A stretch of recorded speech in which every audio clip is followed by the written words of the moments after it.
Showers, thunderstorms, and possible damaging winds. Those are a few things our region could experience in the next few hours on this severe weather alert day. Meteorologist Evan Hatter joins us now with the latest. Been pretty quiet so far.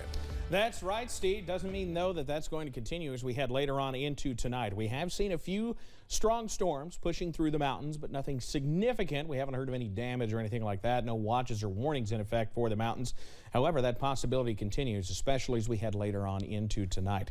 Let's look outside right now. The sun is out. I-75 at Mount Vernon. In fact, just about an hour to an hour and a half ago, we had dark clouds, strong storms in the vicinity. You see some of those clouds trying to gather up and bubble up into showers and storms, but they're not there yet. There you see one not far from London Corbin Airport right now, at least the bottom of the storm. Low to mid 80s around the region. That's where most of us are. In fact, the only 70s you find out in the Big Sandy, where it's 79 in Pikeville and in Logan, 75 Clintwood, and 73 in Wise. The northern half of the area, basically along and north of the Mountain Parkway, in that level 2 slight risk for severe weather. Down into the level 1 risk for everybody else, the marginal risk. But starting to see a few showers and storms bubbling up around the mountains this afternoon, or I should say this evening, into portions of, let's say Elliott County into Morgan County, Pike County, Floyd County, into Martin County as well. So we're going to continue to see everything move off to the north and east. Keeping an eye on those storms to the north. Those will be moving in later on. Low to mid 60s tonight. Scattered showers and storms will be with us. I'll have the very latest, though, on when things calm down, at least temporarily, coming up in just a few minutes. Steve? All right, Evan, thank you. As summer approaches, taking trips to the lake, beach, or pool will be on many of our minds. But before you step into any body of water, it's important to know some swimming safety tips to prevent any accidents from ruining your summer fun. WYMT's Alyssa Williams spoke to lifeguards and medical professionals about a few of the ways you can keep you and your loved ones safe from drowning or water-related injuries this year. It can happen in 30 seconds or less. You don't need much to have a water-related injury or drowning. We lose 10 school buses worth of children to unintentional drowning each year, as reported by the National Drowning Prevention Alliance. So before you hit the pool with your kids, there are a few water safety tips to keep in mind. Just know your boundaries. If you can swim good, then do whatever you want. But if you can't, try to stay in a shallow end and learn before you go out and try to swim in the deep end or dive in or anything. Pediatrician with Primary Care Centers of Eastern Kentucky, Dr. Jordan Burke, says supervision is key in preventing accidents from happening. Never let your kids swim unsupervised, regardless of what age they are. Even in adolescents and older teenage kids, they should never be swimming alone. They should have some type of buddy system. Dr. Burke adds that swimming lessons can be beneficial, especially for smaller children. And that's been found to be at least somewhat helpful, not completely preventative, but that's a big learning point, is making sure everyone's competent at swimming in the water. And for adults and older children, CPR training is crucial. Anyone and everyone that could be CPR trained is always better in case a situation does arise, to help while you are calling for emergency services to get there to start that life-saving care. Equipping everyone with the tools to practice safe swimming this summer. In Hazard, Alyssa Williams, WYMT, Mountain News. Dr. Burke adds that diving in shallow areas should always be avoided, and you should be cautious of substance use when swimming as well.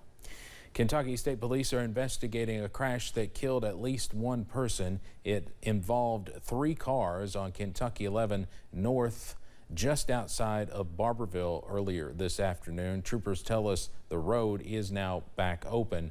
No other details have been released.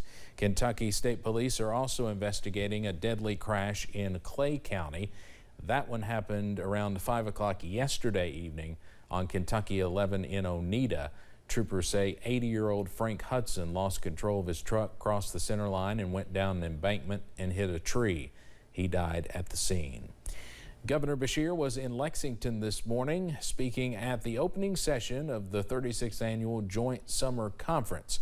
Many county judge executives were there. The governor addressed many ongoing issues in the state, including inflation. He says inflation is hitting Kentucky families hard, but he says he's taking all the steps he can to help people stay afloat. Just last week, I froze the state's gas tax, which was going to increase the price of gas even more. We've put out 5 separate programs that can help people from mortgage payments to rental payments to child care, and people need to take advantage of those. Those free up extra dollars. Governor Beshear says he'll continue to keep searching for ways to assist families as inflation remains high. It is a troubling trend. Suicide rates among children are rising, not only nationally, but here in the Bluegrass. In Kentucky, the CDC found that 1 in 7 high school students and nearly 1 in 5 middle school students seriously considered suicide. A loss of interest in things they used to find enjoyable, increased sadness, and a change in sleep patterns are among the red flags parents should watch for. Experts say if you see these signs, ask your child if they are okay. The town of Krypton, Kentucky had some super visitors stop in this afternoon. Superman fanatics from surrounding areas are all coming together to travel to a Superman convention in Metropolis, Illinois, but decided to take a detour to Krypton on the way. The small town outside of Hazard shares the same name as, of course, the birthplace of the famous superhero. It is exciting. Well, believe me, coming here, I'm like, oh, you know, we're in Krypton and all that good stuff. But it is a great time because the Superman celebration is, a lot of us volunteer and we're constantly on the go and don't see each other. This is a great time to have a picnic, hang out. A little different pronunciation around here. It's Krypton, not Krypton. Well, the fire department hosted a barbecue to give the group a warm welcome before their journey to Metropolis this weekend.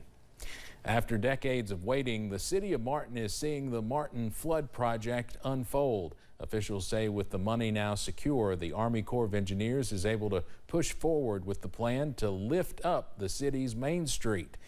WYMT's Buddy Forbes has more about the plan for progress. A project decades in the making. It was on again, off again due to funding, defunding, not enough funding in Washington, D.C. So what we really hoped would be a 5, 6, 7-year project has now turned into a 30-year project. As crews from the Army Corps of Engineers work to lift up the city of Martin in more ways than one. Building the town up. Once they build the town up, they build the flood wall, then that area will be ready for development. The flood project, which began its groundwork in the early 90s, is now in its second phase.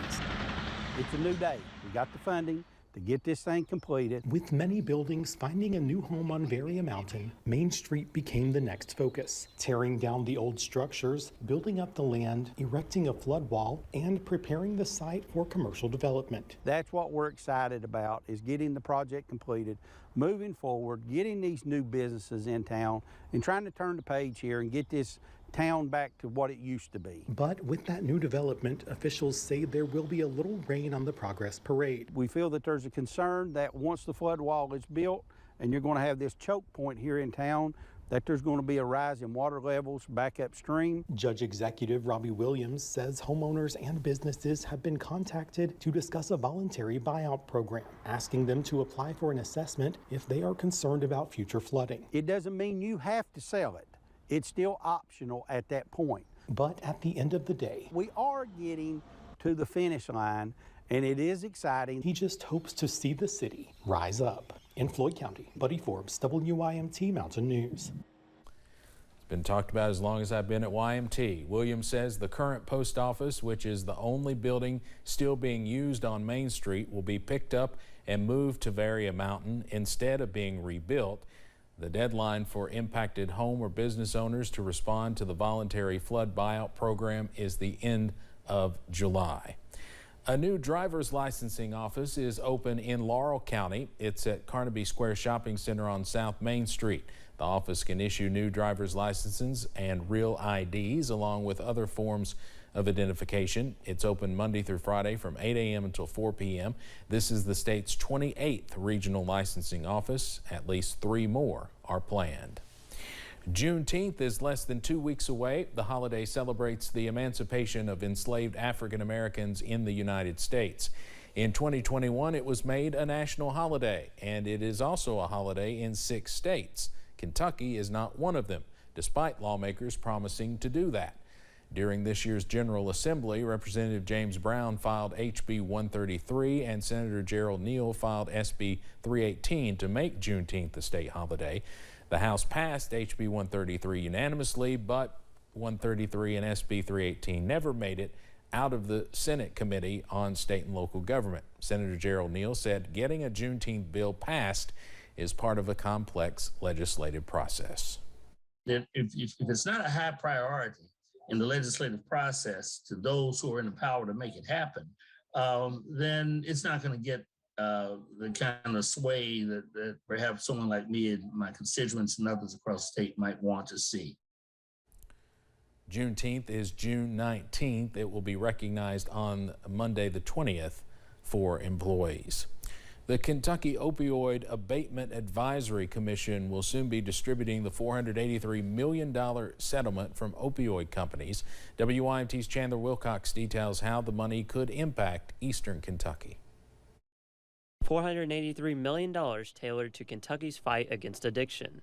It's not one of those instances where the federal government is coming in and telling us this is the way you have to do it. There are some guidelines, but a lot of this process is going to be decided by us. A process the commission is ready to take on. I know a lot of the people who are on this. I know some of them personally, and these are all people that take this very seriously. Most of them have personal reasons to be involved in this. Personal reasons that many Eastern Kentuckians have in common, like the Rebound Center in Hazard, one of the places where people fighting addiction can find personal assistance. We need that money to help our community, such as sober living homes. You know, there's a homeless problem right here in Hazard. And the commission looks to fund ideas that recovery organizations did not have the money for before. We're going to be able to highlight folks that are doing good work in this and just encourage more work like that. Encouragement and support that the Rebound Center is already feeling. The majority of people is helping us left and right. Like I got a list of phone numbers that I can call if a client walks in here in distress. While a timeline has not been set up, the commission and organizations throughout the state are hoping the money will get more people the help they need. In Hazard, Chandler Wilcox, WYMT Mountain News. If you are fighting addiction, you can visit WYMT.com to find some resources that can help. No Barrier Healthcare is coming to Hazard June 11th and 12th this weekend, and it is all free. Remote Area Medical is a nonprofit delivering free dental, vision, and some medical services across the country in pop-up clinics. It's been to Hazard before, and on Friday, just before midnight, the parking lot at East Perry Elementary School will convert to a health clinic, thanks to more than 250 volunteers and doctors. RAM organizers tell us they rely on local partners, in this case the UK Center for Excellence in Rural Health, to target the right areas. We try to offer extractions, fillings, and cleanings in the dental area. We offer full eye exams, including dilation if that is decided to be necessary, and we offer free glasses.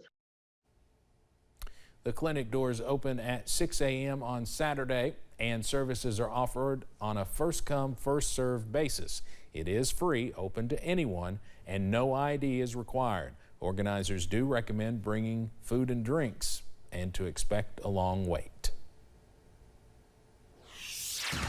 Well, coming up, strong to severe storms continue to be possible this evening and into tonight.